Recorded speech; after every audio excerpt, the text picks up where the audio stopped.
And we are, as a people, inherently and historically Wake up. opposed to secret societies, the secret oaths, and the secret proceedings. The show that asks questions about why we don't ask questions. What the hell is going on? This is Conspiracy Queries with Alan Park.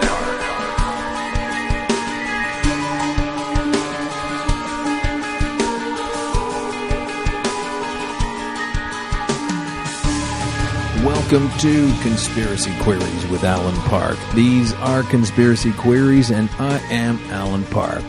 And today on our show, we have one of my favorites, a whistleblower. Yeah, a whistleblower. They're one of my favorites because they will tend to tell us what we are supposed to know, and we often don't. Karen Hudes is with us.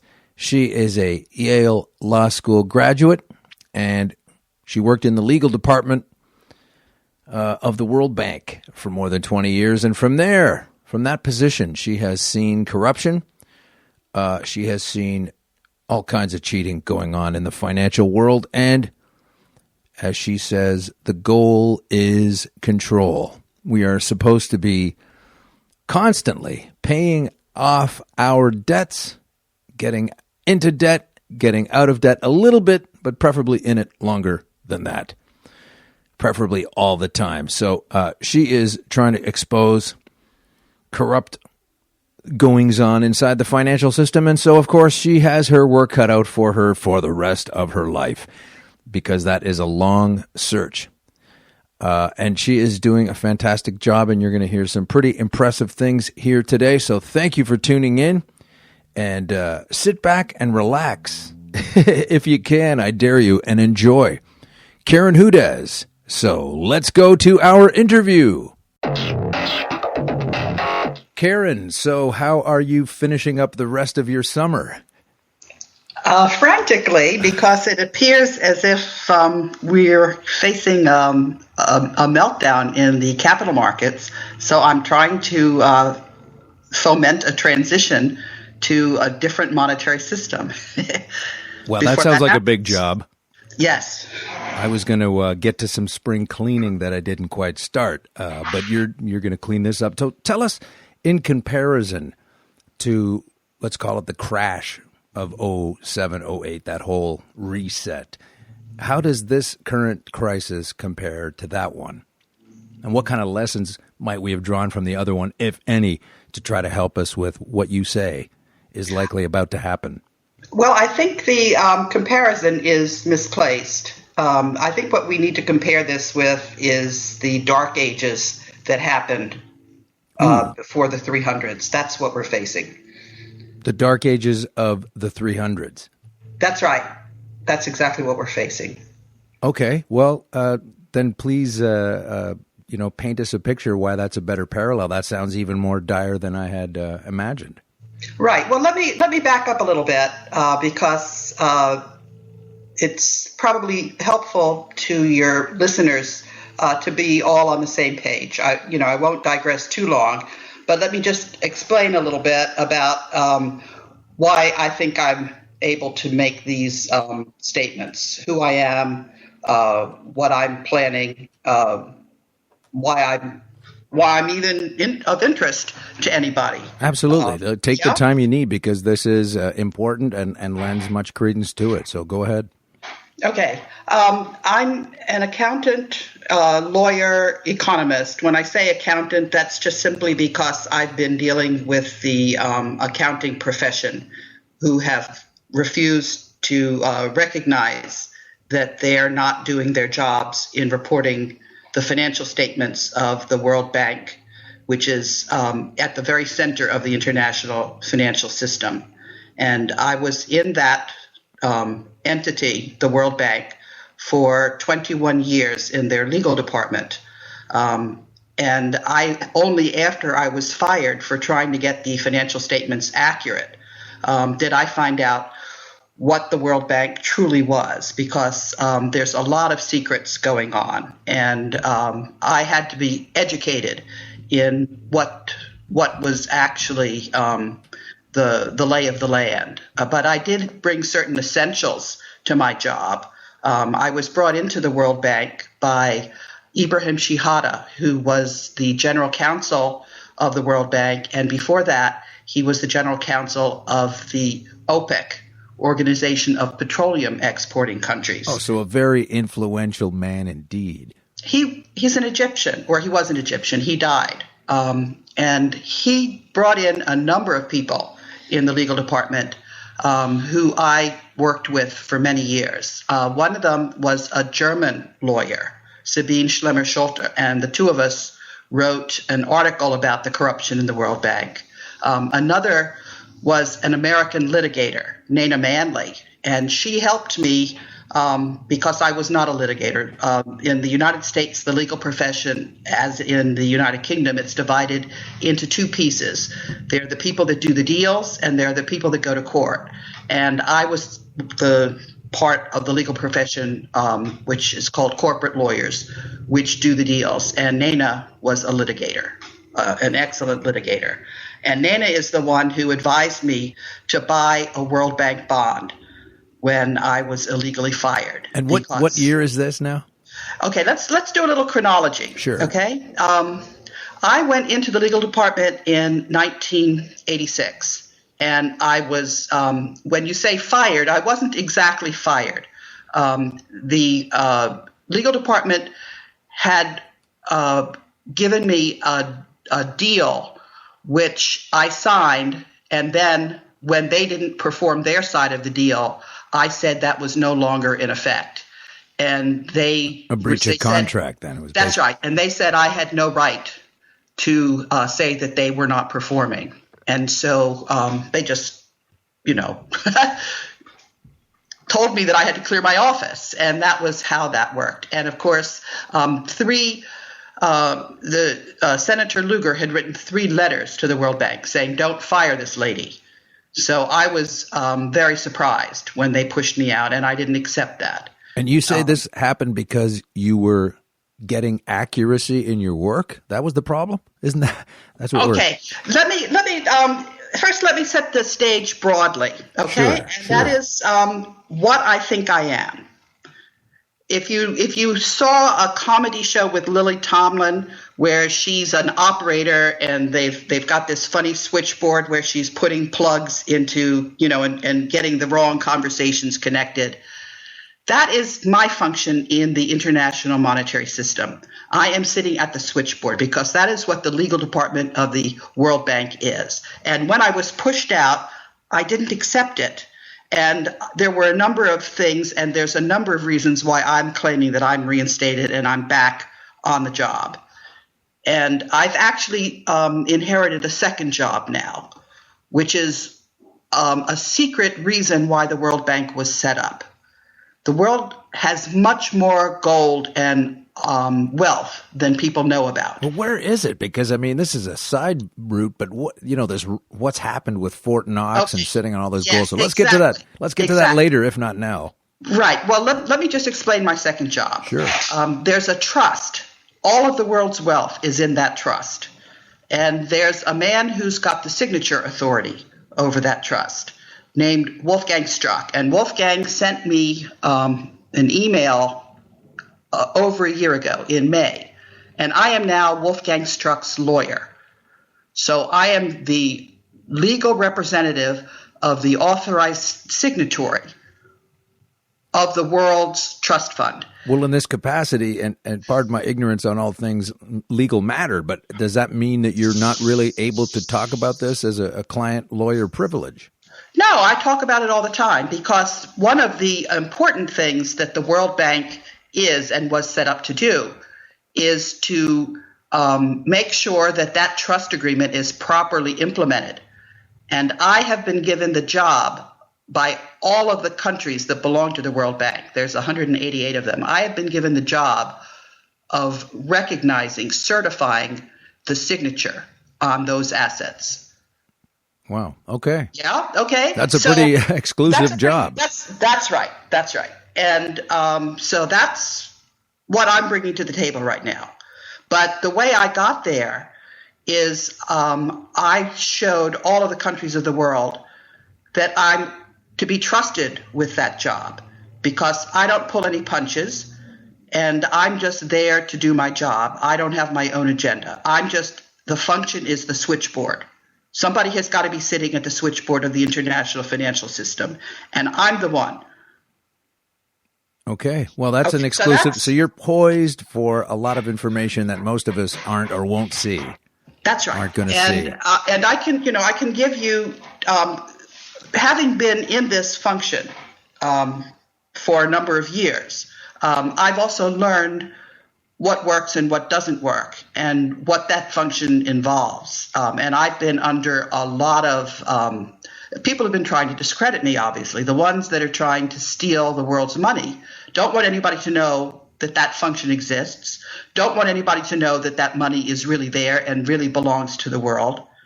And they have done everything to try to discredit me. And so I've learned now how, one of the things I did before I joined the World Bank is I was captain of the NYU fencing team. So when people try to intimidate me, I do what my Hungarian fencing coach taught me to do, which is I focus and I concentrate to see what foot they're on so I can come in from the other side. So I have now, having been in this fencing match of trying to keep on the fencing strip while the people who want to steal the world's wealth are attacking me, I've learned, what moves to anticipate. And this process has been going on for a number of years, and I've gotten to be quite skilled at trying to show people what it is that needs to happen next. Well, that's fascinating because what you're using in this situation, I guess a lot of people wouldn't think of, myself included, but basically you're employing a martial art against their bureaucratic shenanigans. Yes, it's all jujitsu. And so for the very last move, so that people, I'm sort of anticipating, but that way people will hopefully stick to the interview and find out what's going on. The last outfit that tried to bribe me, because a lot of people say that if I were doing what it is I say I'm doing, that I would have to be a sellout. I would have to have sold out. And the only reason that I don't sell out is because I'm having too much fun at what it is I'm doing. It's not that I'm, somebody who you couldn't find the right price. It's just that people don't know what my price is. They've been very foolish and they've been offering me money, and that's not what I'm interested in. You're kind of trying to dislodge a boulder at the base of the mountain that's going to cause an avalanche. Well, let me tell you about the group that was trying to bribe me and what it was that they were offering me. And okay. I can, when you put this up on the YouTube, I can give you that correspondence so you see that. Okay. This group thought what it was that I was interested in was fame and glory. So that's what they were offering me. They were offering me fame and glory and recognizing my position. And how would that look for you? Like, put a picture on Let me tell you who this group is first, okay? Mm-hmm. They're called YCT Foundation. They're a Chinese entity. They call themselves humanitarian. And what they were doing was they were saying that they agreed with me that the World Bank was corrupt and that I had reported financial shenanigans. And they thought that was terrible. And what they were saying was that they had been appointed by the Japanese government to clean up Fukushima, and they wanted me to entrust them with the job, with the gold from the global debt facility, to cleaning up Fukushima.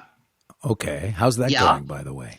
Well, let me tell you, we parted ways. That group was just simply the banking cartel. Right. But they were China.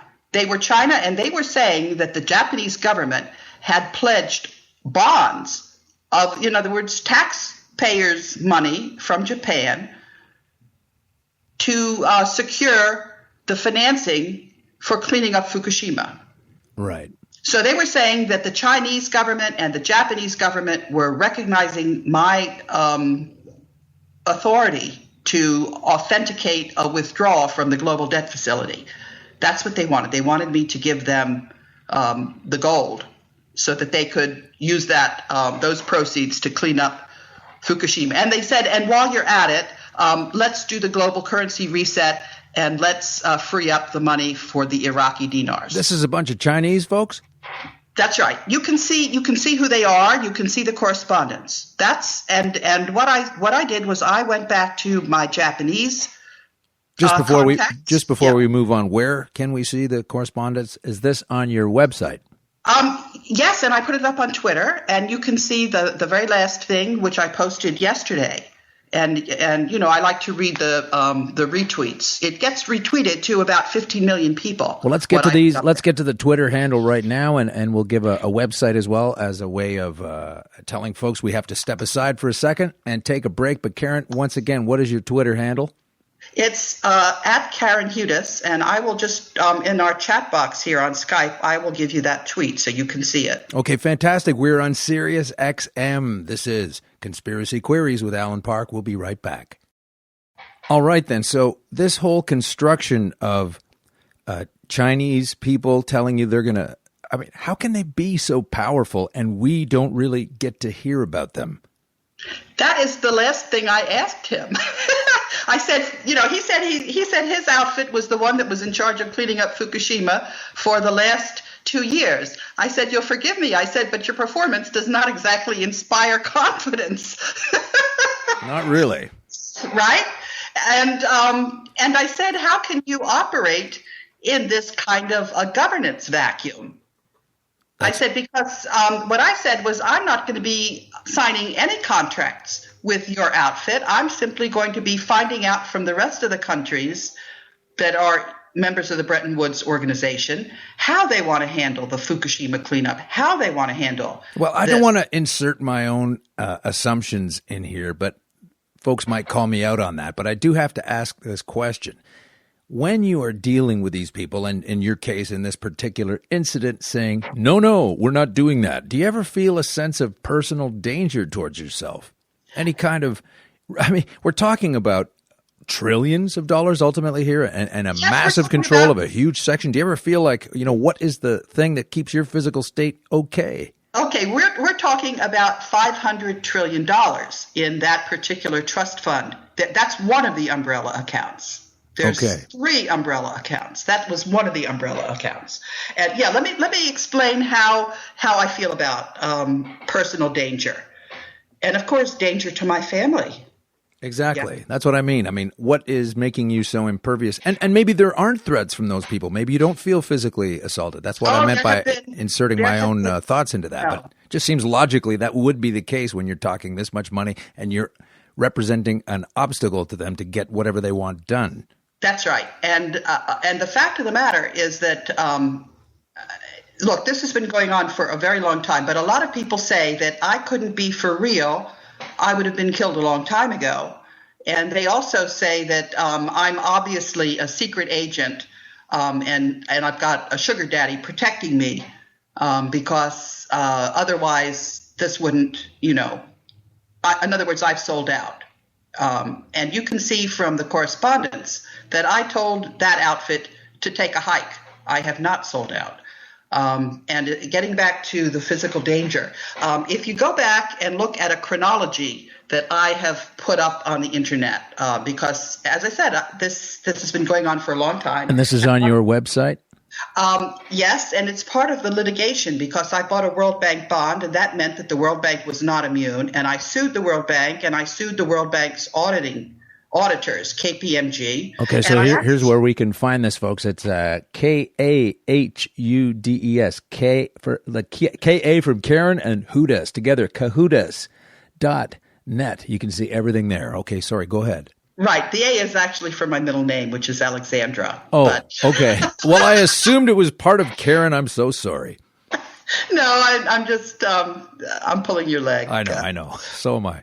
But so getting back to the chronology, right. A lot of people also say that the World Bank is hopelessly corrupt and that anybody that went into the World Bank would have been a sellout from the get-go. Gee, I can't imagine the case. Wow, that's such an amazing revelation. Now I'm being sarcastic. Of course, it's a corrupt place. It's called the World Bank. There's got to be some nonsense going on in there. Right. The fact of the matter is the World Bank is everything I thought it was, which is it is there to protect the world's wealth. It is there as a cooperative for all of humanity. Now, this banking cartel that everybody has now learned about went in there and corrupted the place. But I knew what it was supposed to be, and I learned about the operation manual of the legal department from a man who had written the Articles of Agreement in 1944. He was a young Dutch lawyer, and he later went into the World Bank and became the World Bank General Counsel, the longest-serving General Counsel for 20 years. His name was Aaron Brochus, and he told me that. Brochus, okay. Right. He told me that in 1968, which is when Robert McNamara came to the World Bank as its president, that's when the World Bank started to get hopelessly corrupt. Fresh on the heels of the Vietnam scam. Right. And McNamara was there for 10 years. Now, what happened in the first year that the World Bank operated, or, 3 years, in 1947, there was a derailing of the board. If you look at the way the World Bank was set up, there's two layers of supervision. There's the internal board, which is kind of like a corporate board, and that's where the countries of the world have direct representation. In the beginning, it was only 12 board members. Now it's 25 board members, and the 8 largest economies get their own individual executive directors. So I would assume this is somewhat in line with the G8 and the G20? Yeah, and then the G8 each get their own executive director, and then the rest of the 17, the countries are grouped in what they call constituencies, and they share an executive director. And in the case of Africa, there's like 30 countries having one executive director that they share. So I got to know that board very, very well, because I was there for 20 years. And I started, in the last years that I was in the World Bank, I started going up there and speaking to them individually to try to take it back from the banking cartel. I had, in 1997, the board themselves had tried to take back the World Bank. There was something called the Strategic Compact, and they said that they wanted to have control over the personnel function. And I was representing the staff association on that committee. It was called the Drysdale Committee. And after we made the recommendation, I said, okay, now we have to monitor it to make sure that this actually happens. And the Drysdale Committee refused to monitor their reform. So in 1997, I started to have very serious doubts about what was going on as far as trying to get the place to be less corrupt. And I hadn't realized exactly how the World Bank is a microcosm I knew it was at the heart of the international financial system, but I didn't know about all the world's wealth being certified by the World Bank. I didn't know that function. Mm-hmm. I only found that out a year ago from Wolfgang Struck. But I did know something which was extremely important, and that is what helped me get positioned. And that is the Department of Defense hired a political scientist, Jacek Kugler, who was the chair of Claremont University Political Science Department.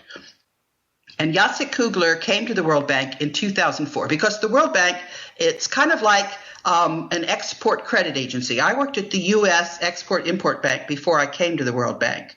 And what the export credit agencies do is they finance exports.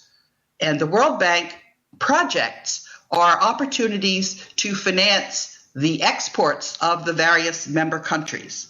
So a lot of people that have good projects or good services come to the World Bank to try to get those services included in their projects. And so this service that Jacek Kugler had, he had a consulting company, and there was something called a power transition model.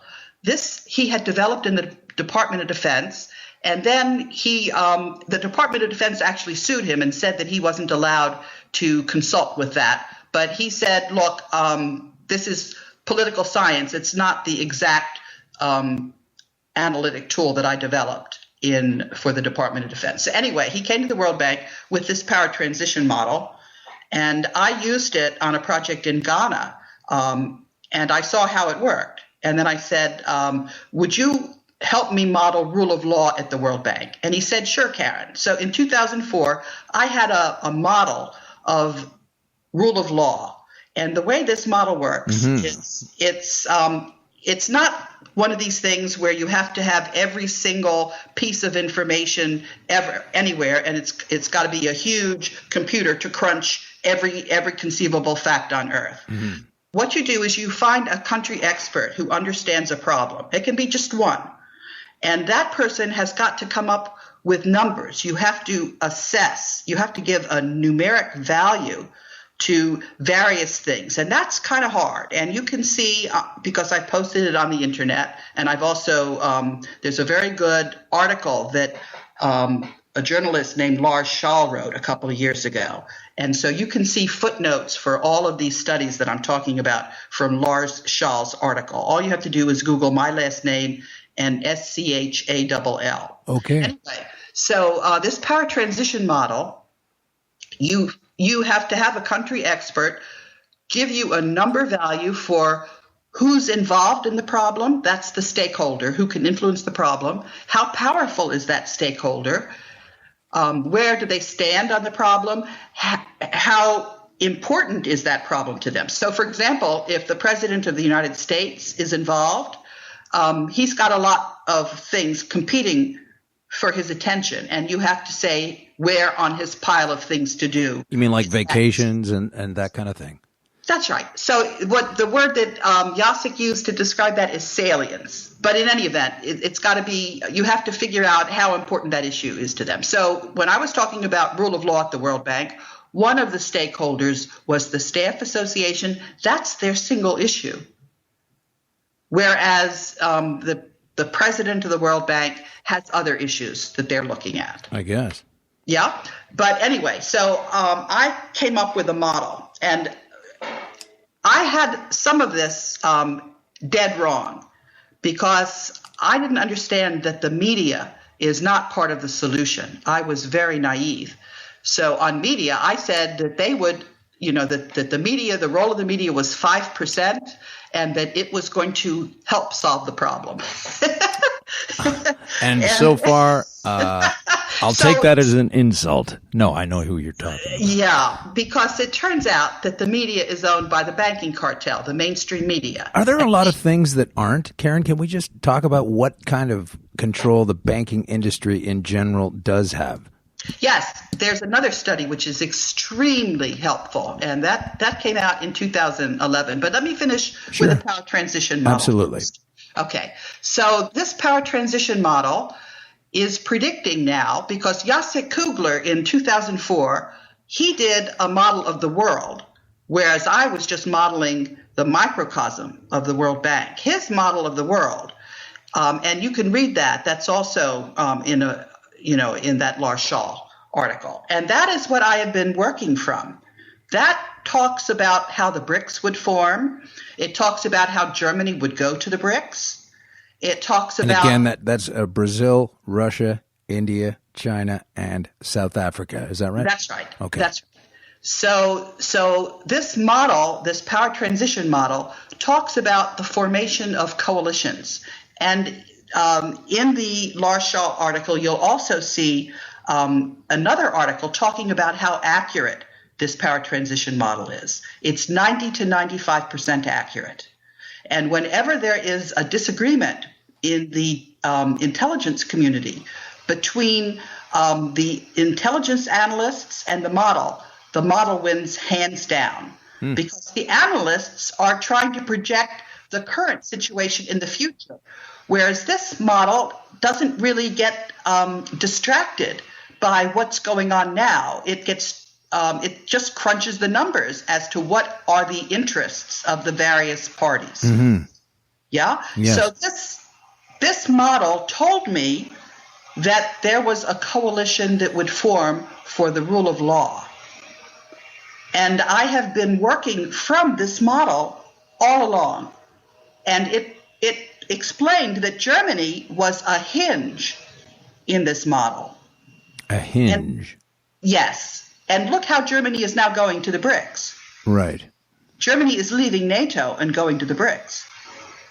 They seem to be an obstacle here in Canada as well, towards Canada, the folks that are claiming to run it anyway, with this new CETA agreement. And Germany is apparently putting up a lot of resistance to this, and all power to them. I hope they tank the whole thing. It's very much in secret right now. We're not allowed to see this thing as citizens until it's a done deal. I mean, what kind of thing is that? Well, let's go back to Germany. Germany complained that they were not given their gold back by the Federal Reserve. Right. And the Federal Reserve refused. That's right. That's an act of war. Excuse me, Karen, are you in a car wash or something? Oh, that's somebody's doing a vacuum. Oh, okay. Should I tell them not to vacuum? No, don't tell them. I just want to know what's happening. Let me shut the door. Let me shut the door, see if that works. Karen Hudes. I wasn't sure if she was under attack by some airborne force, but it's just somebody doing some vacuuming. So here she is again. Is that better? Oh yeah, that's much better. It was getting louder. I was getting concerned for you. They're hacking your computer. Maybe they're going to fly you away in some, F-35 or whatever they're trying to spend billions of dollars on. No.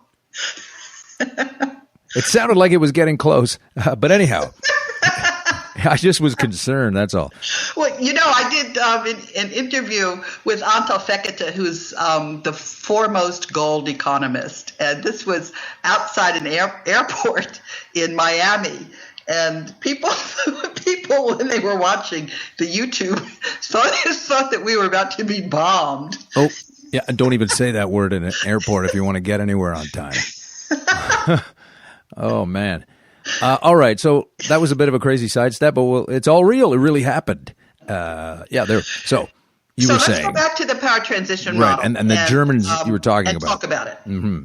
So this model, which is 90 to 95% accurate, has been predicting that we would have rule of law in the international financial system. It started predicting that when another World Bank whistleblower, Elaine Colville, she's Scottish, and I both got our statements up on the UK Parliament website.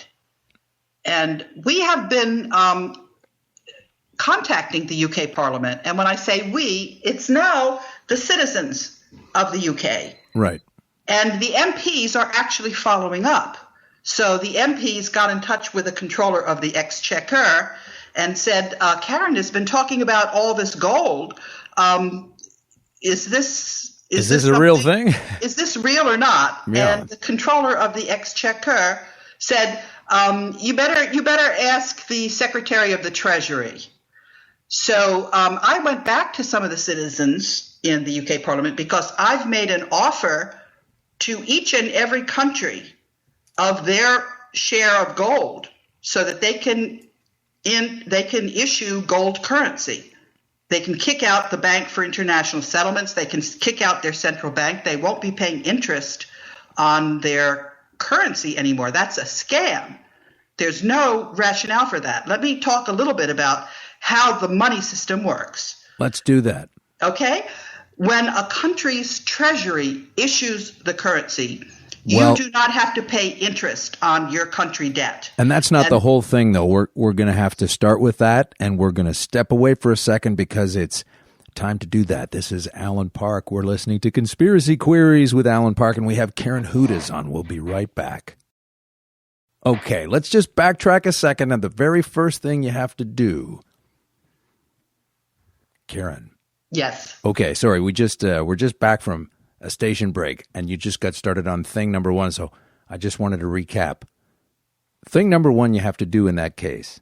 I'm trying to make this as simple as I possibly can. Sure, and the first thing you have to do is, if you're the chief executive of your country, if you're the president, the very first thing you have to do is you have to try not to get killed, because any of the presidents that did this got killed. That was Abraham Lincoln. That was John F. Kennedy. John F. Kennedy had signed an agreement to use the gold in the global debt facility to issue treasury dollars. And he was murdered 10 days after that. Now, Ronald Reagan was a little cagier. What he did was he printed the currency, but he didn't issue it. He was going to have other countries issue it. And he put this currency uncut in the global debt facility. It's sitting now in Union Bank of Switzerland. But people didn't like that. So what they did was they had Hinckley shoot him, not with a bullet. He was shot with a sliver of some, whether it was metal, I don't know. And then they drove him around town while he was bleeding. The Secret Service drove him around town until he recanted and said he would not issue those direct treasury dollars. So the Secret Service then really works for someone else and not the president, obviously. That's right. The Secret Service works for the banking cartel. Now, I got a little flavor of the Secret Service because in 2013, in May, no, that was April, there were spring meetings of the World Bank, and I was given a security badge by Dr. Marek Belka, who's the president of the Polish National Bank, to go into those meetings. And I went into the meetings for the first day. And then the second day, the Secret Service wouldn't let me in. I said, under whose authority is it that you're not letting me in? Because 188 ministers of finance have reinstated me. I was reinstated back in 2012, and I couldn't get in the door because Allied Barton provides security personnel for the World Bank, and Allied Barton wouldn't let me in. So I was let in by the countries, the ministers of finance, and then the Secret Service wouldn't let me in. And then after that, Eric Holder sued me for trespass when I went into the World Bank. Eric Holder being the Attorney General, is it, for the United States? The United States. That's right. And I got that case dismissed. And in the meantime, I have just been trying to get another security firm to replace Allied Barton, and have not yet succeeded. It's, so what you have is I guess the best way to describe it is a tug of war between the banking cartel and the countries that don't want to have the banking cartel tell them what to do. And I'm sitting right in the middle I'm not the referee, I'm the one who can release all of the world's wealth and not to the banking cartel. And the reason I'm able to do that is because there's a man named Jose Rizal who went to the Vatican for many years and left. He's the son of a man named Prince Talano, who was the twin brother of Queen Victoria. Prince Talano.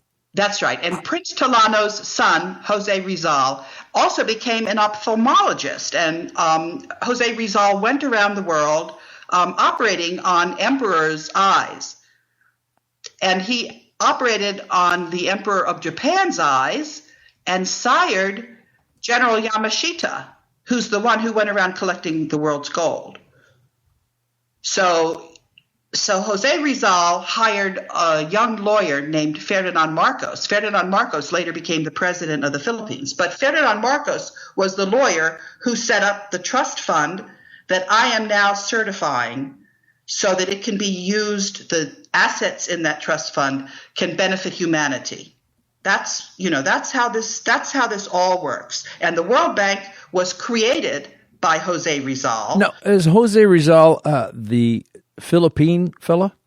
Yes, but he went to the Vatican for many, many years, and the Vatican trusted him with the Vatican's gold. Oh, okay. So he became like Robin Hood. He took the Vatican's gold and had Ferdinand Marcos write this. And when I say the Vatican's gold, it wasn't just the Vatican's gold. The Spanish conquistadors went around stealing it. Sure, they stole it all. It's in the basement from the Aztecs. But what was sitting, and Hitler went around. Hitler was also a son of Jose Rizal. Jose Rizal had an affair with a German woman. Wow. Okay. Yeah. Fascinating. It is fascinating, and it sounds like I'm making this all up, but I'm not. Well, it does, but I understand you've done your research, and I'm just, looking at our good friend Wikipedia here. It has him listed. The thing about Wikipedia. Oh, I know. Let me tell you about Wikipedia. Let me just tell you what it says, though. They call him, the first thing is he's labeled as a novelist. Okay, tell me about Wikipedia now. All right. The thing about Wikipedia is that Wikipedia, they like to raise funds and say that they're the people's encyclopedia. They are absolutely not. I tried to correct some inaccurate statements on Wikipedia and was not allowed to do that. Yeah.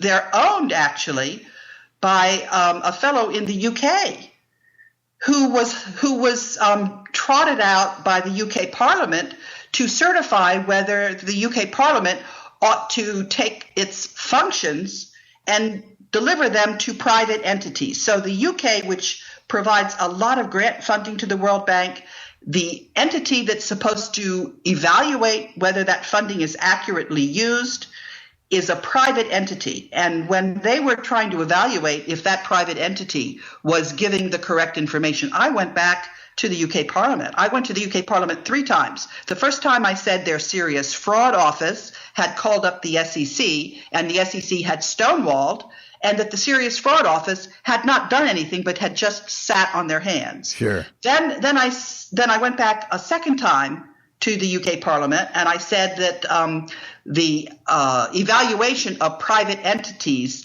was not up to par. And then I said, and this fellow who supposedly owns Wikipedia, he wasn't even going to let people read what was accurate on Wikipedia. He's a shill for the banking cartel. Sure. Well, they're all tied in. Let me just tell you, we're up here in snowy Canada. It's not that warm of an August, I got to say, but a recent mainstream story from July 2014 tells us about the Twitter account highlights a history of Ottawa, that's our capital, staffers making wiki edits. I mean, the conservative government, in their stated period of openness, what a joke that is, they have people who basically just dive into Wikipedia and alter and edit and soften and change things away from the harshness, the ridiculous regime that is running on in this country right now. And there's a team of people doing it. So, yeah, you can't seem to get in there when the government has paid employees to kind of shape things along. It's not really the people's press over there at the Wikipedia. It's handy for some things that are non-contentious, but you cannot take a political line from this as being anywhere near accurate. Let's talk about another metaphor, I think, that helps people understand what we're dealing with. That's the Wizard of Oz. Sure. When Frank Baum wrote The Wizard of Oz, it was not a child's story. He knew full well that the Federal Reserve was trying to grab power. He wrote in 1910, the Federal Reserve System snuck its way into the United States in 1913. Sure. So let's look at the wizard. And let's look at the moment when Toto the dog pulls back the curtain. And let's look at what the wizard is saying. He's pointing to this projection screen, and he's saying, don't pay any attention to the wizard. Look at the projection screen. Okay. The wizard is this banking cartel. Toto the dog, that's me and the rest of World Bank whistleblowers that are showing people what the banking cartel is really doing. And the banking cartel, in the meantime, is pointing to the projection screen and saying, don't look at the reality. Look at the projection screen.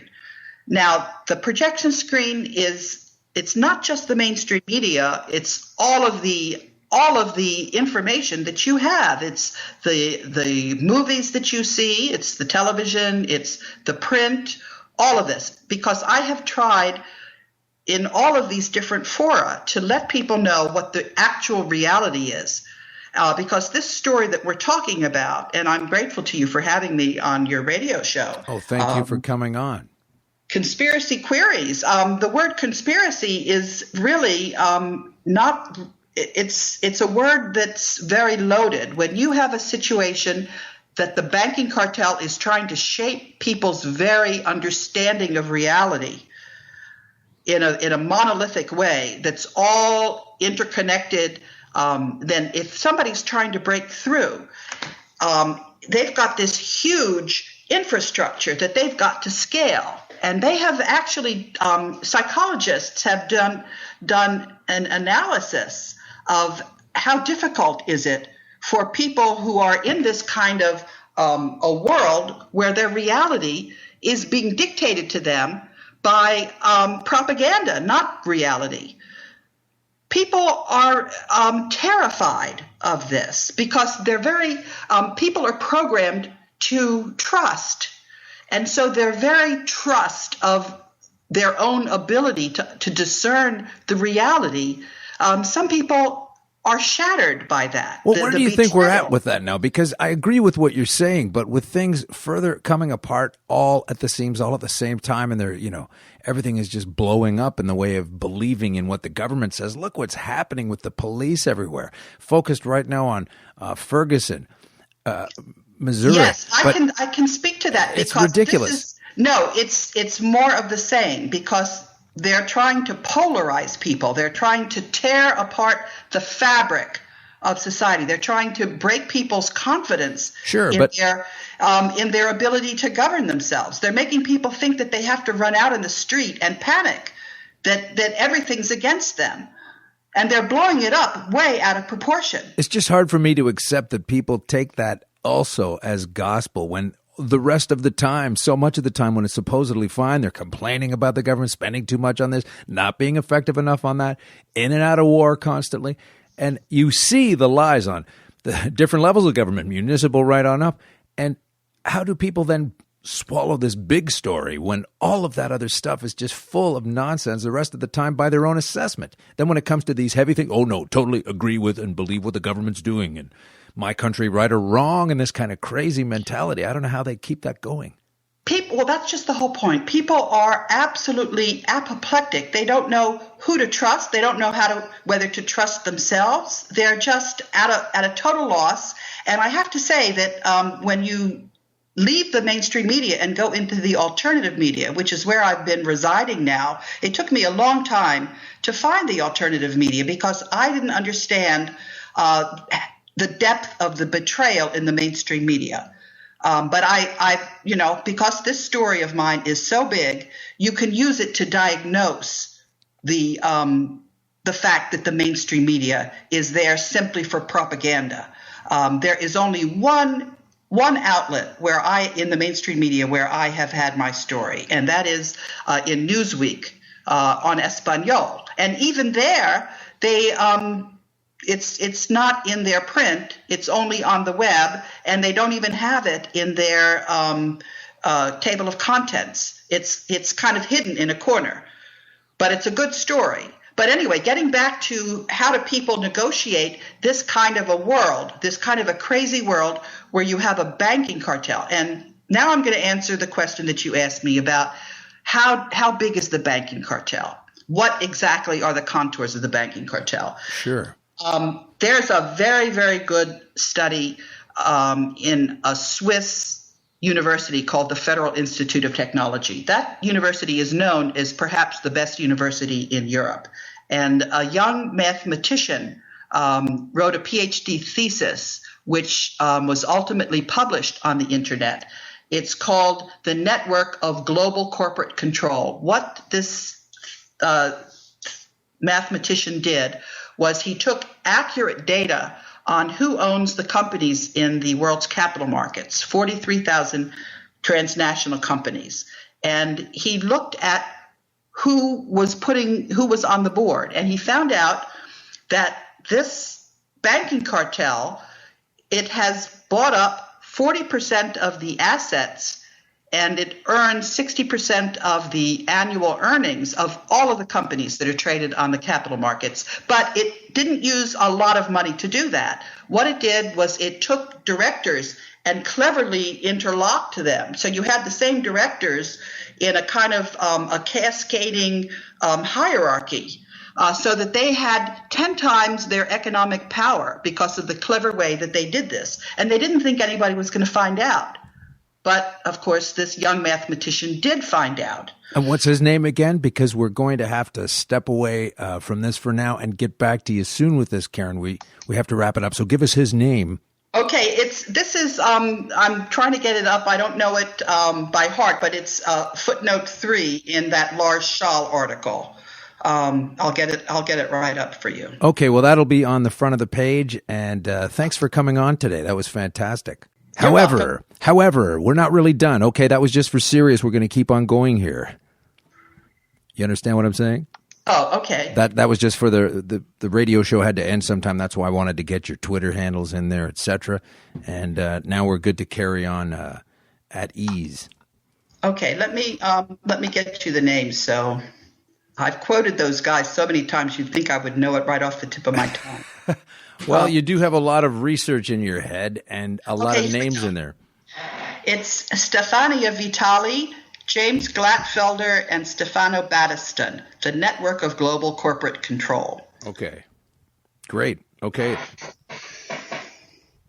So, what are these? Let me ask you a more specific, I think, question about all of this. In this world banking expose that you're giving us today, and thanks for that, and some of the chicanery and behind the scenes, where does LIBOR fit into all of this, and where has the press been lately since that massive disaster that was picked to the surface a couple of years ago with LIBOR, which is the London International Banking Offered Rate? Yes. Right. Yes. Where are they today as a player? It's been awfully quiet on them, and it had such a crime. I can't believe we're not still talking about it. Okay. All of the banks are really just one bank is the point. So, of course, they were going to collude in setting the LIBOR interest rate. And there was a whole series of articles in Rolling Stone by, what was the name of that journalist? Was it Matt Taibbi? Yes, Matt Taibbi. That's right? it. M-A-T-T and then T-A-I-B-I, I believe. That's right. I went in there, by the way, and I made a whole bunch of comments. It's not just LIBOR that's being set in collusion. Well, just that it was a big thing a couple of summers ago, and then, considering the scope of what they can do, it's kind of awfully quiet on the LIBOR news front as far as I've been able to see. They're lately. Setting every single price. They're setting the price of gold. They're setting the price of silver. They're setting the price of all commodities. When you're trading on the capital markets, there's nothing but insider trading, and everybody else picks up the pieces after that banking cartel gets to skim the cream off the top. Mm-hmm. So everything in the international financial sector is just simply grabbed up by that banking cartel illegally. This has nothing to do whatsoever with the rule of law. There is no rule of law. Unless you're at a lower level and break some regulation, and then you could be looking at some time yourself. Well, if you look at the courts, it turns out that the courts are not what people think they are. All of our political entities are simply there for show. The banks have come in and preempted everything. We are now operating in a theater. And every piece of reality that you see is actually dictated by this banking cartel. And this is all from kicking it off from the 1913 Jekyll Island meeting where they created and implemented the Federal Reserve, I guess. No, it goes back, and it further. Goes back even further. For example, in the United States, you can look at 1871, which is when the federal government was set up as a company, secretly incorporated. And the District of Columbia was set up as the place where the federal government actually was incorporated. So the President of the United States is the chief executive officer, and the Congress are managers of this secret corporation. Now, I have taken the legal profession to task for having set up this theater of the absurd. There was an article in the American Bar Association because some of the people didn't like the fact that their birth certificates were being pledged on the capital markets. and they called themselves sovereign citizens. And so I went in there and I started commenting on that article. And then the editors of the American Bar Association prevented me from making further comments. So I complained about them to something called the International Legal Assistance Consortium, which is headquartered in Sweden and has the ABA as a member. And then I was allowed to go back and comment. Now where things are is I have told the legal profession, and I've also told the accounting profession, which did exactly the same thing. When KPMG refused to follow audit standards in auditing the World Bank's financial statements, I took them to the disciplinary bodies of the accounting profession, and the disciplinary bodies couldn't be bothered to require the auditing standards to be followed. So what you have is that you have these professions that are there running interference for the banking cartel. Yeah. Well, that's not allowed. They're a pretty extensive unit, that KPMG. What they do is they earn these enormous profits for themselves, and then they turn around and they make noises to put everybody to sleep. They're very much part of this charade. They're there to provide the assurance to the banking cartel that everything is okay. And so what I have said now to the legal profession and to the auditing profession is that as the world goes forward, if they expect there to be an accounting profession or a legal profession, they are going to help us in taking down this banking cartel. Wow. That's where they are now. I'm holding their feet to the fire. They have got to be part of the solution. Well, since they were I find that to be a problem. tall order. Do you? If you go back to this power transition model, let me talk about the military. Okay, let's. Okay, because they're very much part of the problem and the solution. Well, didn't they also just equip Ferguson with a whole bunch of surplus military gear? Look at the trouble they're in. Look at the trouble that seems to be happening down there. All right, Ferguson is just a charade that's being trotted out to hypnotize people. Forget Ferguson. Just leave it alone.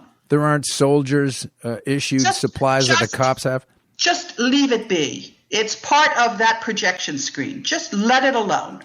And let's look at where we really are. Okay? We've got to focus on Toto the dog and the curtain. All right. Okay? Sure. Let's look at this old, toothless banking cartel. They want you to think it's a big, fancy projection screen. That's a projection screen. Let's look at reality. Okay, now let's look at the reality of the military. In October of 2013, there was an attempt to nuke Charleston. South Carolina. That's right. Three nuclear bombs went missing, and there was a whole convoy of planes that landed in the Air Force airport in Charleston. There's an eyewitness report on that.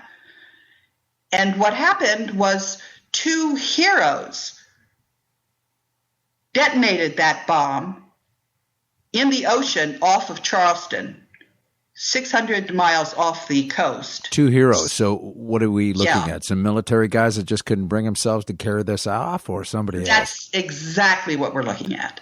Okay. Yeah. And they were fired on a pretext. Yeah.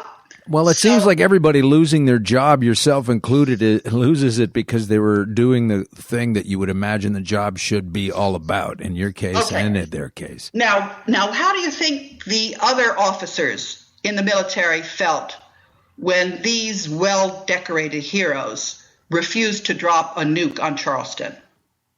I'm not even going to presuppose an answer to that question. Okay, I can tell you. I can see it going either way. I can tell you. Okay. One of them sent me a book, which I have published on the internet. And that book, it's one of the better written books I've ever seen. It may be a pen name, Robert O'Bannon. But what he said was that the banking cartel was depending on two things. They were depending on the U.S. military to back them up, and they were depending on complete secrecy. Now, as you've mentioned, that secrecy isn't happening anymore. No. Everybody sees what's going on now. They know that it's the banking cartel. Now, let's go back to the military. I've had people call me up, and I say, how many people are there in the military that know that they're being used to keep the banking cartel in power? He said, 50%. I said, well, can't you do something about it? They don't want to do anything about it. They're fat and sassy and comfortable. So I had to do something about it. What did I do? I went to Japan because the U.S. military has occupied Japan. They're the ones that are supposed to provide the defense for Japan. So I went there. There's something called the Joint Committee, U.S. and Japan, under the Status of Forces Agreement. And I said, the United States military is not going to be able to defend Japan if the Federal Reserve note crashes. I asked Martin Dempsey, the chair of the Joint Chiefs of Staff, why he wouldn't accept the offer of gold from the global debt facility and keep the Federal Reserve note from crashing. He's a shill. He's a Knight of Malta. Wow. Yeah. So when I went to the Joint Committee, they accepted the gold because Japan does not want for the U.S. to crash and for them to be overrun by China. Let's go back to that first thing that we started the interview with. They want rule of law. Now, this power transition model is predicting that we will have rule of law and that the banking cartel is just totally demolished. Nobody wants them. Nobody wants them, and the military is not defending them. And the military now has a way to elegantly kick that banking cartel the hell out of the United States. All they have to do is to sit there under the Joint Committee in Japan, which is not reporting to Martin Dempsey. And that's what they're doing. When I called up the military attaché in the Tokyo embassy, I said, Germany is going to leave NATO, and I know how to prevent that from happening. And at the end of that day, I got an email from them saying that it was unclassified. I've put that email out there. Okay, so the military is now legally going against the banking cartel via that joint committee. And I also went to the county executives of America, and I said, since the U.S. Congress cannot be bothered to call a constitutional convention, which they're required to do because 2/3 of the state legislatures have asked for a constitutional convention under Article 5. That's another way to kick the banking cartel out and to have the Constitution in effect. So if the Congress cannot be bothered to call a constitutional convention, we don't have to deal with them. We can deal directly with the counties. The reason I'm not dealing with the governors, I've dealt with them already. They have sat on their hands. They don't need to be part of the solution. We can go with the counties, and that's what we're doing. Okay, well, raising the specter of the military, there is a report that I saw a while ago floating around on the internet, various sources saying that, and it's quoting you in it, and it says that military elements are now preparing to destroy Vatican corruption. And this is from February this year, 2014. Is that a true statement? I'm going to the horse instead of the rumor. Is that true that is also underway? No, I don't know where they're getting that from. They've got you quoted as saying the United States military, the Russian military, and the Chinese military are all working together to eradicate this world corruption so that humanity can continue. Yes, that doesn't say anything about Vatican, does it? Well, that was the headline. It says, okay, well, now preparing to... that has nothing to do with anything. Just a quick little headline. Yeah. Well, forget the headline. Sure. Okay. So what is the nature of these various militaries that are purportedly arguing, such as the Ukraine problem and Chinese trade issues, but yet the militaries of the American military, Russian and Chinese, are working together to eradicate world corruption? what we're looking at is a unilateral crashing of the U.S. military. If the Federal Reserve note continues and crashes, which it will, they're now speculating against the Federal Reserve note because there is no, that's what they did with what they call quantitative easing. Right. They kept rolling the printing press, and nobody is using dollars to finance international trade anymore. Not only did the BRICS countries with 25% of international trade drop it, but there was a meeting in, I think it was Bolivia. Now the rest of the world is refusing to use dollars to finance international trade. That was something called the petrodollar agreement. That fell apart. That fell apart. So we have a limited period of time to go with the treasury dollars that are now in the global collateral account that have got to be released and replace the Federal Reserve note before they crash. All of this is going to come to a screeching halt as confidence leaves, and the confidence has left. We are hanging on by a thread now, and there's only one way to go, and that is what the this power transition model has predicted, and that is that the banking cartel exits stage left. And the way they do that is because the banking cartel bought up gold in 1934. They issued all these gold certificates, and the gold certificates, as we mentioned, had compounding interest. So that is now in the quadrillions of dollars. Actually, it's denominated in gold. So the banking cartel owes humanity much more than we owe them on our country debt, right, which is a scam. So the banking cartel is sitting there.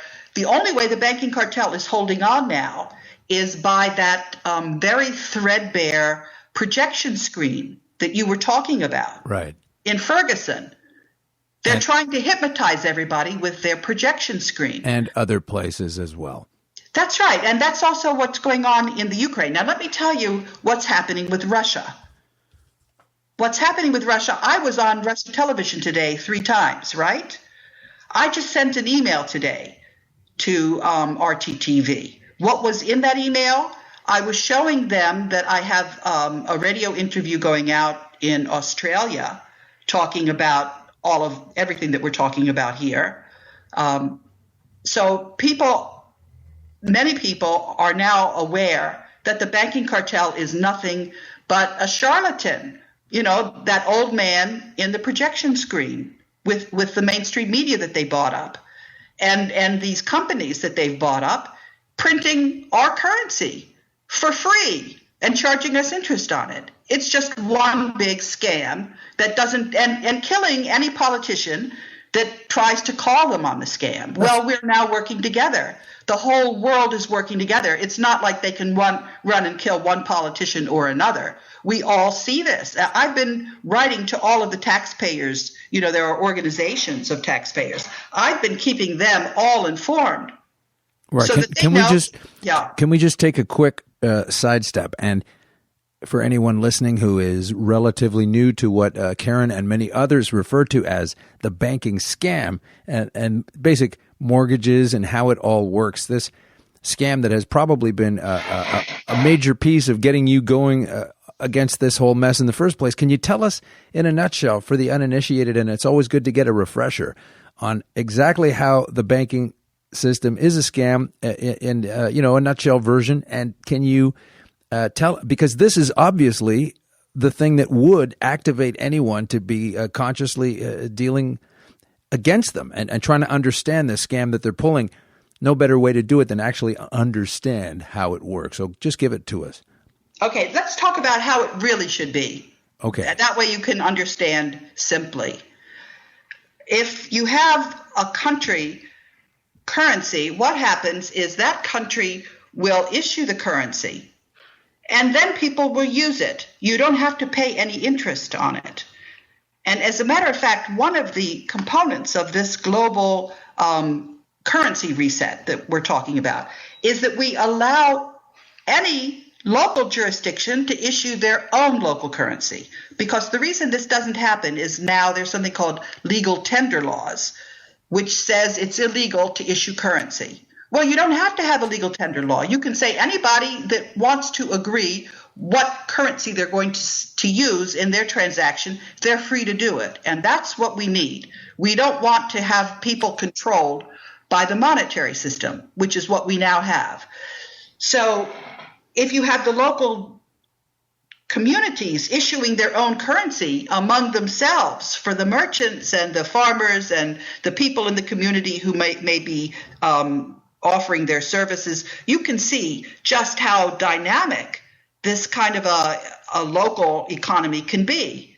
There wouldn't be anything like unemployment. Unemployment has only it's artificially created by this monetary control system that we have. Okay, now how is this monetary system that we have?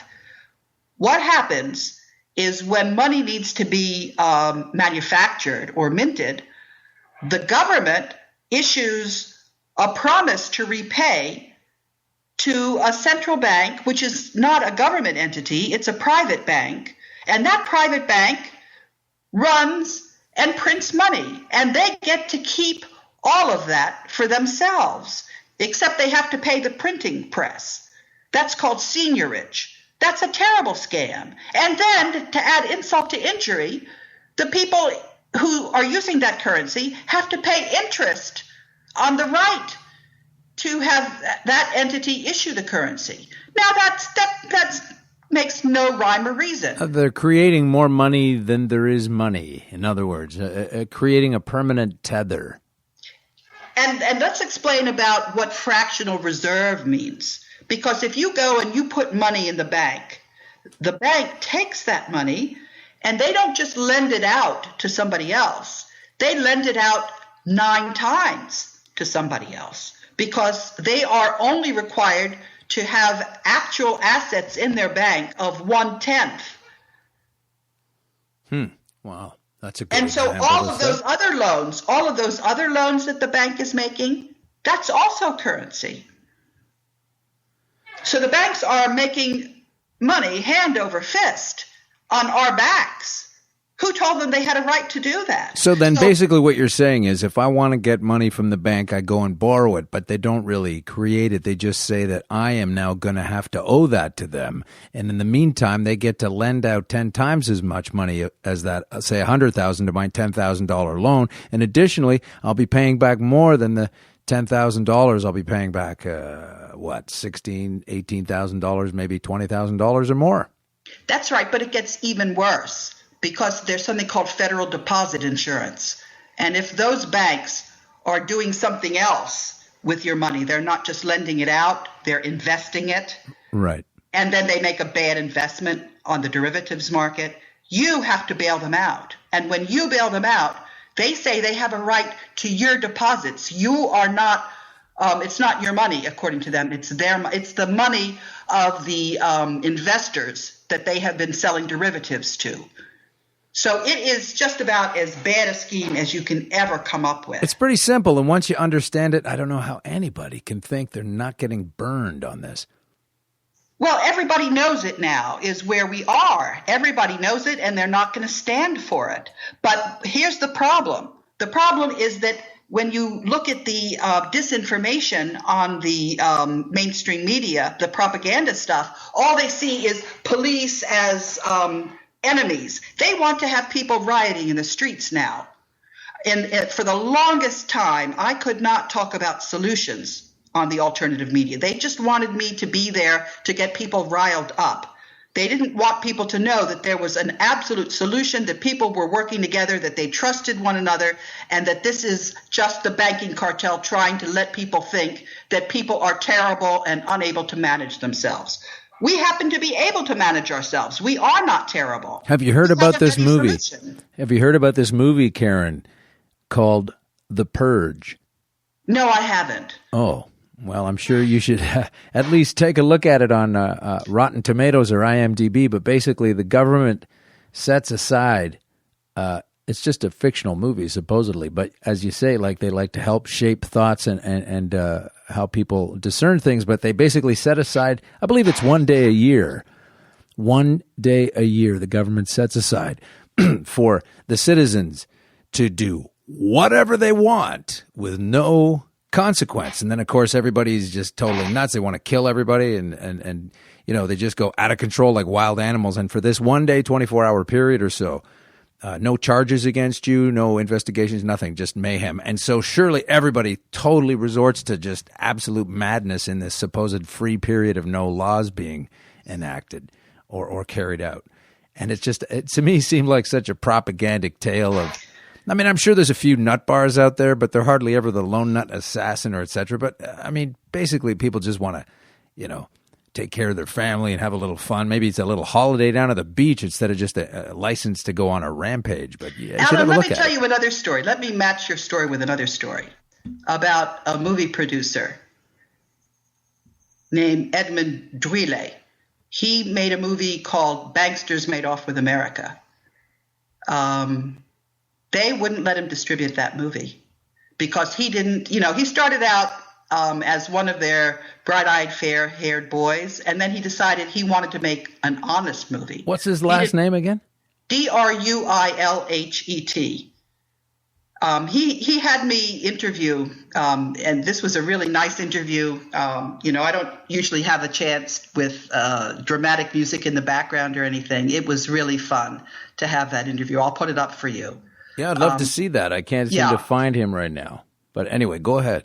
Yeah, I'll give that to you. But so people, when you go to the movie theaters, just realize that they're in your head. They're trying to make you think one way instead of thinking that humanity might actually be a decent bunch and able to take care of themselves.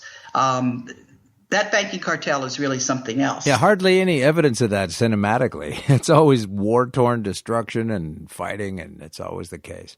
Well, we are on the edge of a dark ages or a nice, kinder kind of a society without the banking cartel. And I think we started this thing with you telling us they're taking us back to the 300 dark ages.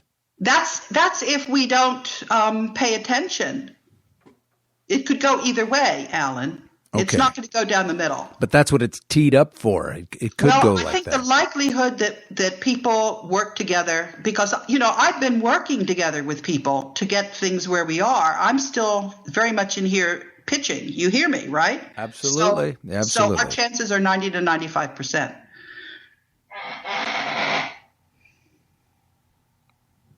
Okay. That was a strange noise.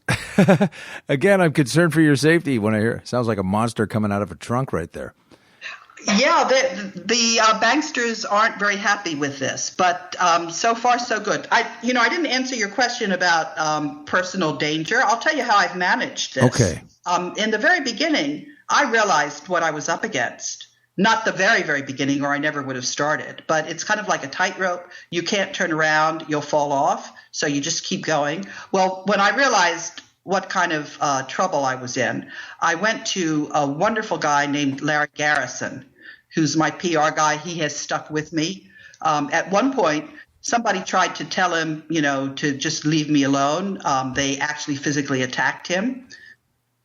He's stuck by me. And so people knew that if anything happened to me, it wasn't going to happen quietly. And now, I've got enough visibility and enough credibility that, what are they attacking if they come after me? They're attacking the person who's sitting at the switchboard of the global debt facility. I don't think I'm going to be in too much danger. Okay. Well, I just find it if they're attacking your supporter and helper, why they wouldn't come after you. But as long as you're confident. They come after my family in all kinds of terrible ways that I don't need to elaborate. I'll just give you one example so you can see how this works. Okay. I have a 24-year-old daughter who was driving home, and right outside our home we have a traffic circle, and somebody managed to get on the inside and got clipped. And so when my daughter was waiting for the insurance company to come, that it was an intelligence officer started attacking my daughter, telling her that she was insane, insulting her. That's what they do. Sort of chip away at your psyche and try to get inside your head. Is that the kind of thing? Look, I don't want to go there. They have all kinds of ways of making themselves obnoxious, and they've been doing all of that. Okay.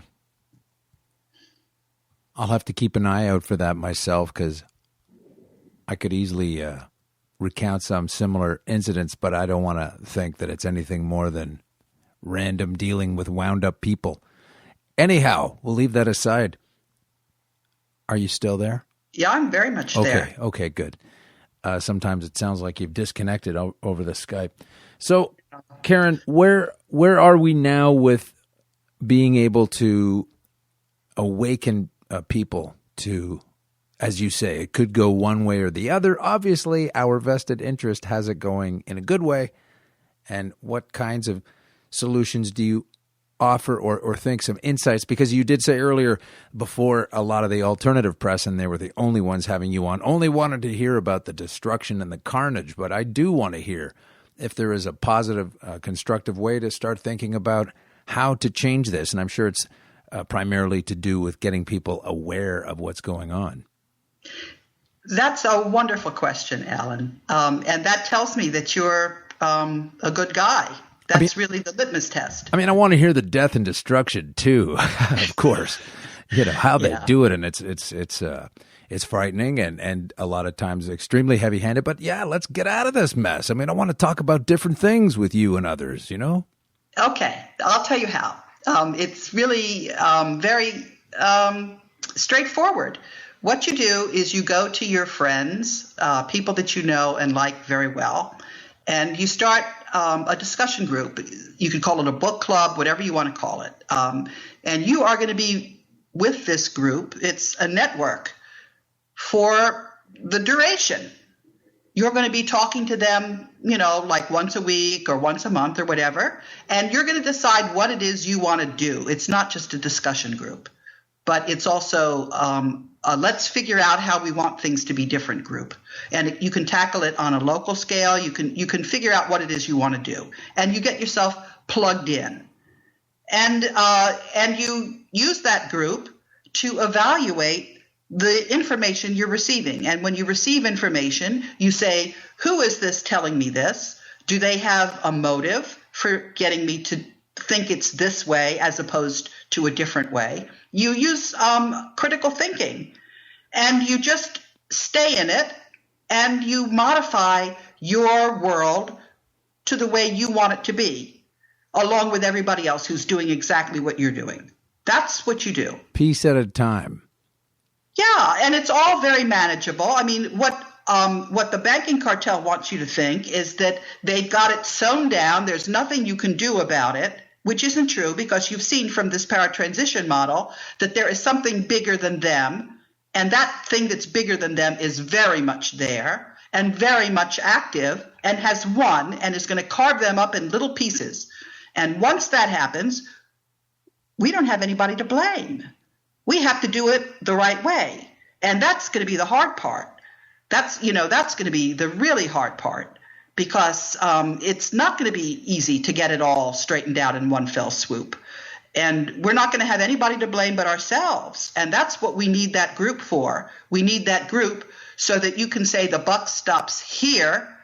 And in the United States, we have our counties. So we are going to be dealing with our county executives, and we are going to be reconstituting our federal government, because obviously they need a little bit of retrofitting here and there. Yeah. So everybody is just going to have to roll up their sleeves. First of all, they're going to have to figure out the way things really are, as opposed to the way the banking cartel is trying to tell them that they are. Because as you can see, I mean, things are a lot different from what the banking cartel wants you to think they are. So that's the very first thing, is you have to, the matrix, as some people call it, is coming down. Things are not the way you've been told. So I know it's not a bit, it's a bit old now, referentially, but it seems tied in with this.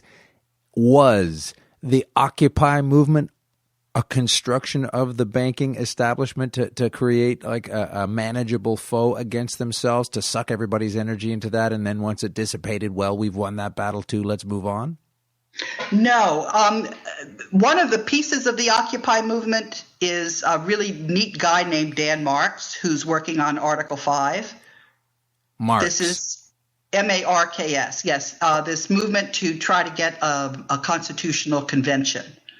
So there were absolutely good people involved in that movement that knew how to get a real reform going. Yeah? So that movement has a piece that's at least one piece that's really vibrant and really useful. Now, I was part of the Woodstock generation. As a matter of fact, I actually did go to Woodstock. I was a student at NYU. Yeah. Do you remember it? Was it fantastic or what? I'll tell you how it was. There were so many people there that if you wanted to leave, you couldn't stand up and walk. So what you would do is you would lie down and people would pass you along like a log. Oh, so this was kind of like a Japanese subway commuter train. No, I was in the Japanese subway commuter train. Those are fantastic. Oh, are they? Okay, I see them getting shoveled fantastic. on. No, they are just phenomenal. Okay, but please don't leave us with the image that transiting around subways in Japan was more fun than Woodstock. Let's go back to Woodstock. Okay, so let's go back to Woodstock, okay? I was going to make a point about Woodstock, which is at a certain point, you had the provocateurs. These were people who were there to make the thing turn nasty, and they absolutely did. And people would lose their head. There would be somebody who would be doing something violent, and other people would say, oh, that's a great idea. A mob can turn really nasty with just one provocateur that knows what they're doing. So I think what happened, and you know, I went to a couple of meetings in Washington of people that were trying to be critical. And I would say 2/3 of the people at those meetings had one agenda or another. They were not just bona fide people there. For example, I went to a conference on freedom for the internet. Same thing. The guy who was taking everybody's names, and everybody thought it was a good thing for this guy to take everybody's names. Who was he? What was he doing there? And he didn't think it was important for me to say anything to that group either.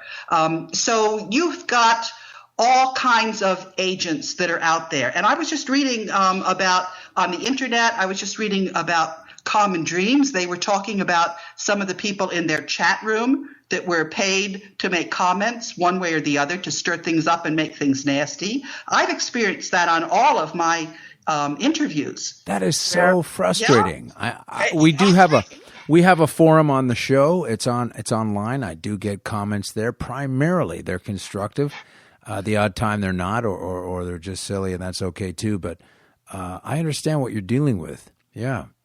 Okay, so what I'm trying to say now about how things are going to be going forward, I don't think the banking cartel is just going to roll over and play dead when we declare them bankrupt. No, I doubt it as well. I think we're going to have to get pretty discerning in how people act, and it's not going to be easy for us to go forward. But I do think it's going to be 10 times better than it really is. Although it may look on the surface as if it's okay, it's not okay. We're being told what to think. We need to start thinking for ourselves. Yeah. Well, on a microcosmic scale compared to you living in America, I don't know how it could be made any clearer that the folks at the helm currently of what is supposed to be the Canadian government could not be further from reality in their goals and what they're doing and the lies that they're telling. And it's like a more finite focus for people up here to see that, and they still don't see that fully. I mean, these guys are contenders in the next election. They should be flushed down like a turd down the bowl of history, I'm telling you. And it's right in our faces, and still people, oh yeah, I'm going to vote for these guys again. So I don't know how much more obvious it needs to be made before people realize that they're getting taken for a ride. Well, Alan, I think what it is that there are people who, when they look at the extent of the manipulation of reality, get paralyzed by it. It's just too overwhelming for them to realize that they're being gamed the way they are. It's just They just can't bear a reality where they've been hoodwinked so badly. They'd just as soon keep with, the devil than the devil you don't know. But sometimes it gets to the point where you're trying to stuff a round peg in a square hole. And come on. So sorry that you're upset about this thing being a lie that you believe was the truth, but let's get over that. And the more people do, the more we can get out of it instead of lamenting the fact that they've been fooled or denying the fact. Well, let's shift gears a little bit, Alan. We were talking about the difficult issues that we weren't going to talk about. Sure. The reason we did that is simply to make it manageable. If it's so overwhelming, then you're just totally paralyzed. True. So we have got to. But the fact of the matter is that it is perfectly manageable. It is manageable, and we will manage it. Okay. That's a reassuring statement. I'd like to get behind it. I'm having a bit of trouble with it. Why? Well, I'm just being honest. I don't have trouble. You're having trouble with it because it is quite big. But the fact of the matter is, I think we're up to it. I think we're up to it. Okay. Well, matter of fact, I know we're up to it. I'm going to have to put on some more coffee at the very least, if that's what we're going to do right now. Metaphorically speaking, of course. So, okay, well, we can get out of it somehow. And but again, we have to pay attention to these distractions. We have to be able to discern between a real, say, urban or whatever crisis, such as a Ferguson, that matters and one that doesn't, one that's real, one that isn't. I think a lot of circus and smoke and mirrors have been coming on our scene for a long time. Let's go back to 9/11 and the threats of all of the destruction. I know supposedly the official story was that, the hijackers wanted to be symbolic in their destruction of the U.S. and the financial system. But I can't think of an easier way to do that if that was really my motive than not to crash it into a building downtown and have a pre-arranged destruction, dropping that building to the ground in 10 seconds. But if they were really serious about this, why didn't they take it into a nuclear reactor or something of that nature and really lay a beating on the guy? Because to me, it seems like because that would be too harsh for even the players at the high end involved. So we'll avoid the really contentious targets that a stated crazy terrorist would absolutely want to go for and instead make it something else. Everything is managed and controlled. Well, I can tell you why I think it was the Twin Towers. There was a lot of gold in the basement. Okay. That they stole first. That's part of it. And those buildings had a serious problem and were going to have to be demolished anyway. Was that a mold issue, or I don't remember what it was. Okay. But the way they were constructed, they were going to have to be brought down anyway. And then there was who was in the premises. There was Cantor Fitzgerald that was handling bonds, and there were some bonds that were coming due. That's why they got rid of that outfit. So there were a lot of convenient reasons why the Twin Towers were selected. Okay. A lot of convenient reasons, like having it pre-wired, etc. You don't want to hit the wrong building once you've done that. But okay, we took a little jaunt down 9/11 Road. They did. They had a problem. They were with, I think it was building number 7 that was demolished, but nothing happened to it. They never were able to explain that. Right. I mean, they sort of have, but in a way that, most people are okay with, even though it's phenomenally unlikely and remained unaddressed for years and years, including in the initial report. But, well, that this business about having reports, let's go back to what happened with the Warren Commission and John F. Kennedy's murder. It's very clear. And 50 years after his death, they had at the National Press Club, they had a meeting to talk about that. And so I was there, and they were making noises about Cuba, and I was talking about something called the Green-Hilton Agreement, which is the agreement that John F. Kennedy signed in order to print Treasury dollars so that the United States wasn't going to be saddled with a Federal Reserve anymore.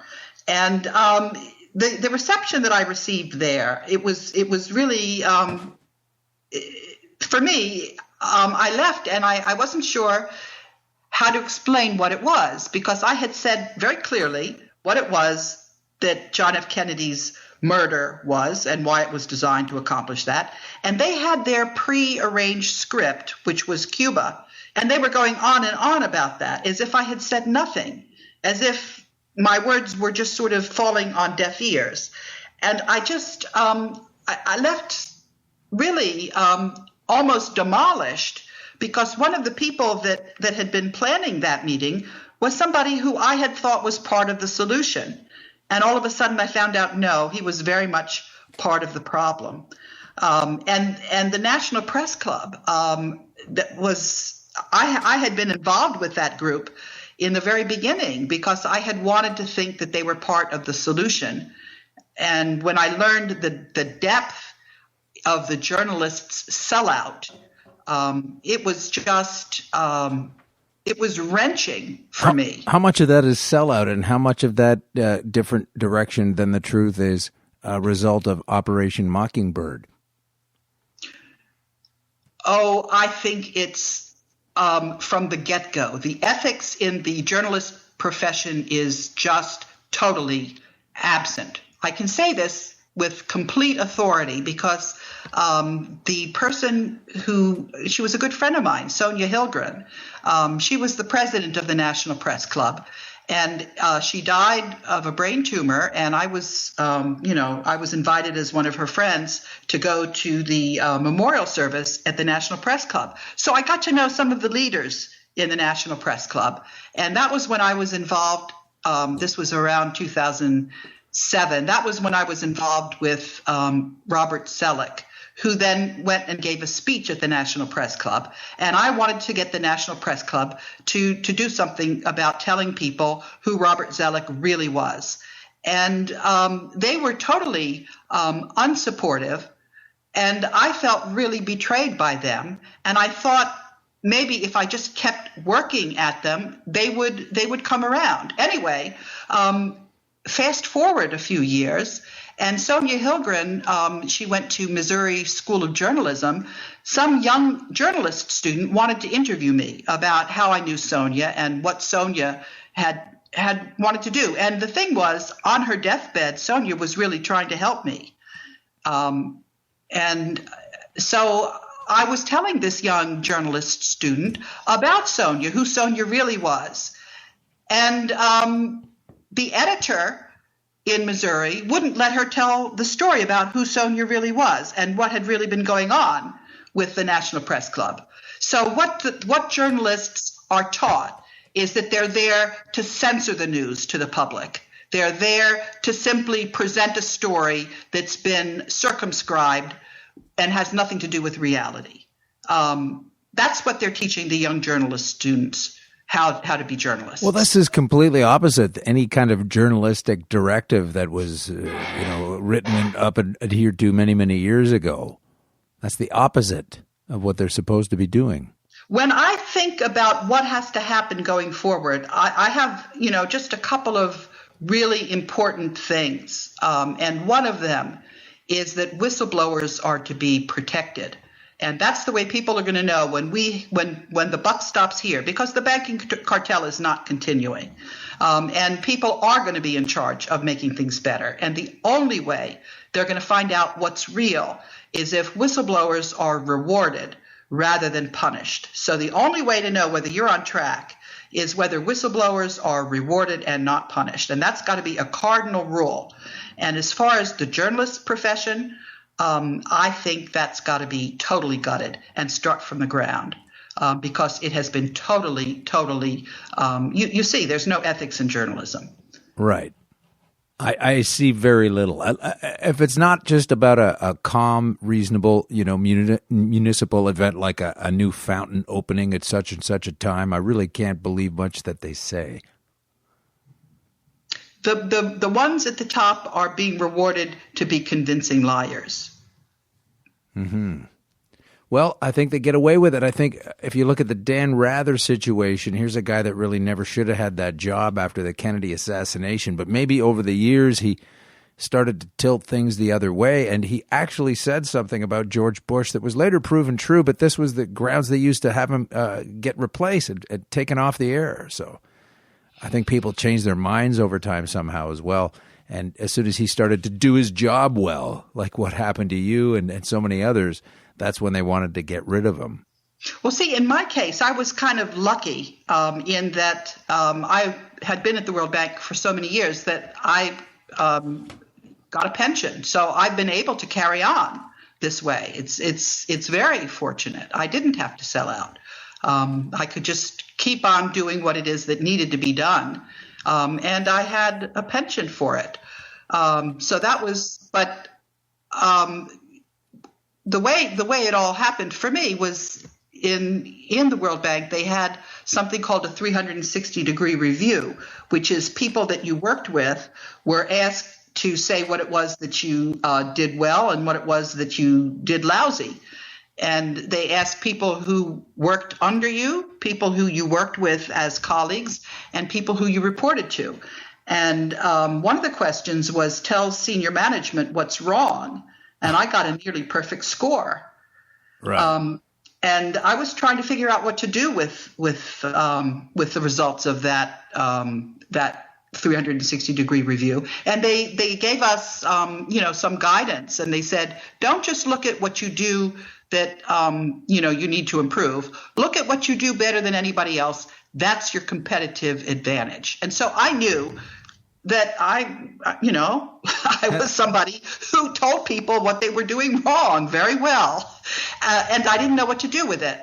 And I had just turned 50 and went off on a vacation in France, and there was a beautiful French chateau that we stayed at as a bed and breakfast. And the guy who was running that was a man who had left the legal profession to run this incredibly gorgeous chateau. And I asked him, I said, how is it that you left, I think it was Debevoise, one of the main white shoe firms, as a partner to come and run a bed and breakfast gorgeous chateau? And he said, well, I was driving past this chateau and I saw it had an auction sign on it. He said, and it was a chateau in my family. It was a distant aunt who didn't want to pay the real estate taxes anymore. Oh, I see. He said, when I saw that, I said to myself, if you don't buy this chateau, I'll never love you anymore. Bit of a threat, but it's a good one. So I thought to myself, after that, I thought, well, I'm 50 now. If I'm not going to start doing what it is that I do better than anybody else now, when is it that I'm going to do it? So that was when I started, making waves at the World Bank. And it took them 6 years to fire me because I was pretty good at fencing and keeping myself afloat while I was criticizing them. And of course, if you go to Yale Law School, you know how to document. And I also had that power transition model that was telling me that if I just held out long enough, I was going to win.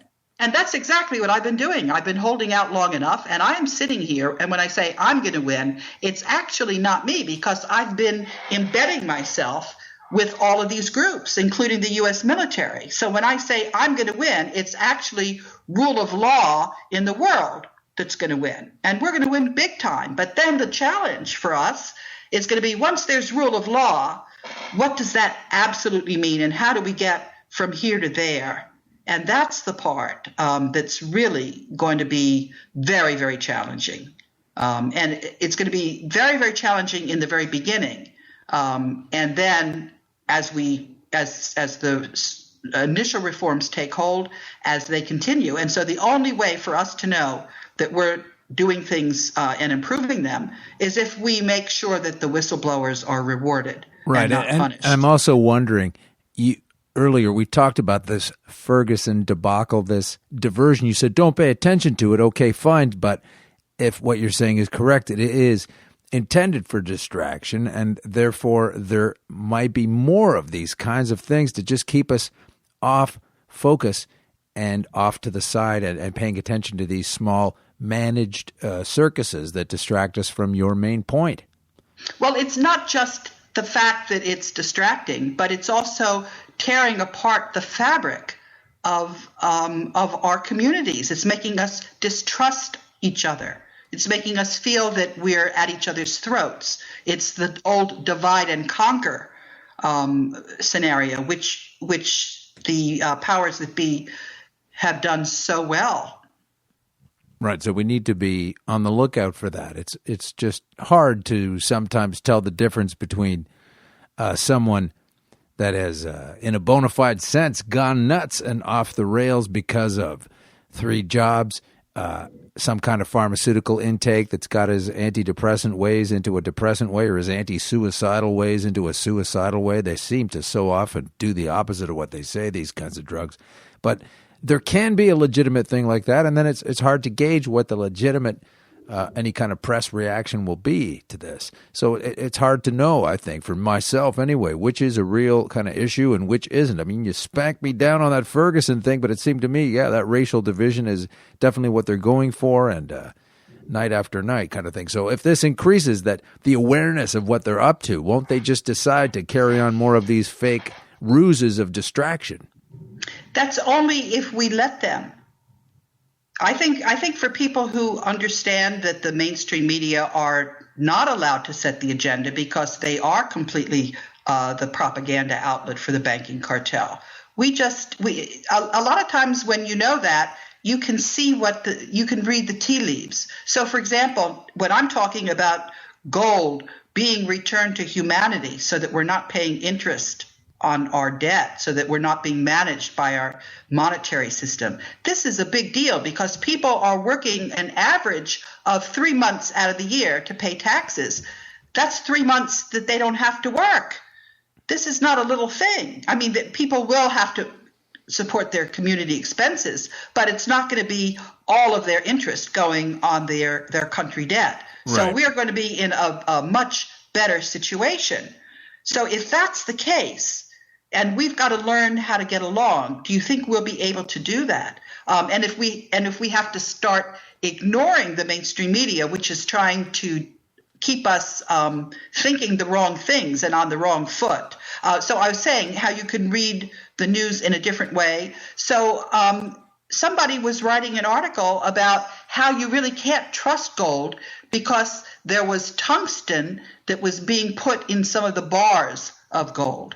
You learn how they're trying to distract you from what you really, from the main story by what kind of little scenarios they want you to focus on. You sort of read the news inside out, trying to figure out what the real story is that they're trying to discredit. So that's a lot of work for a lot of people. That is true. Yes. You do have to take the time, and it gets hard sometimes with too many complications and errands and different jobs to hold things together for a lot of people. Yeah, well, hopefully we won't have that kind of, living on the edge anymore when we don't have to be paying the interest on our debt. Well, that sounds like a good place to be. I hope we can get there. Yeah, I think the likelihood that we get there again is 90 to 95%. Okay, well, that's a rosy outlook. That's not what I was expecting to get from you today, but I'm glad to hear it. I'm glad to hear it too. I guess my challenge is to make that real and to figure out exactly how to do that. I'm doing whatever I can, whatever I know how. Well, Karen, thanks for your efforts on this front and for coming on the show today. I really appreciate it and hope you'll come back sometime. I will, and you can hold me accountable. See whether I've misled you. Well, let's do that.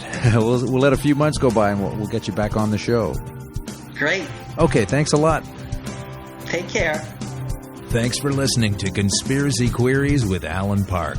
Please offer comments or complaints by emailing conspiracyqueries@gmail.com or on Twitter @con_queries or at our website conspiracyqueries.com.